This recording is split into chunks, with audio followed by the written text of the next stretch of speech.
হঠাৎ করেই সময়টা খারাপ যাচ্ছে শাকিব খানের। গত 10ই এপ্রিল শাকিব খানের ছেলেকে নিয়ে সবার সামনে এসে বলতে গেলে একরকম হাটে হাড়ি ভেঙে দিয়েছেন অপু বিশ্বাস। তার কাছ থেকেই জানা যায় ঢাকায় ছবির জনপ্রিয় জুটি শাকিব খান অপু বিশ্বাস 2008 সালে বিয়ে করেছেন। 6 মাস আগে তাদের সন্তান হয়েছে। ছেলের নাম রেখেছেন আব্রাহাম খান জয়।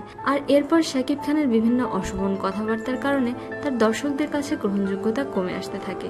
এরকম একটা অবস্থায় বাংলা চলচ্চিত্রের জনপ্রিয় অভিনেতা শাকিব খান আজ বৃহস্পতিবার দুপুর 1টার দিকে ল্যাবেট হাসপাতালের জরুরি বিভাগে যান।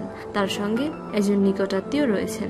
তিনি জানান শাকিব খান বুকে ও ঘাড়ে ব্যথা অনুভব করছিলেন, তাই তাকে হাসপাতালে আনা হয়েছে।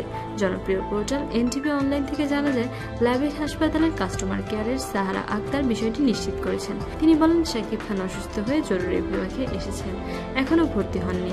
এদিকে অপু বিশ্বাস স্বামীর অসুস্থতার কথা শুনেই হাসপাতালে ছুটে যেতে চেয়েছেন।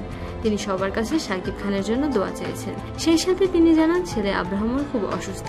আব্রাহামের জন্য দোয়া চান তার ভক্ত ও শুভাকাঙ্ক্ষীদের কাছ থেকে। ওদিকে শাকিব খানের চাচাতো ভাই মনির জানালেন আগে থেকেই ভাইয়ের লিভারে কিছু সমস্যা ছিল, তার উপর চারদিকের এত মানসিক চাপ, কিভাবে ভালো থাকে বলুন। তবে সর্বশেষ খবর হলো শাকিব খান সুস্থ আছেন। বিশেষজ্ঞ ডাক্তাররা তাকে চেক আপ করেছেন, কিছু টেস্ট দিয়েছেন, মূলত খাবারের অনিয়মের জন্য অ্যাসিডিটি প্রবলেম বলছেন তারা। এখন তিনি বিশ্রামে আছেন।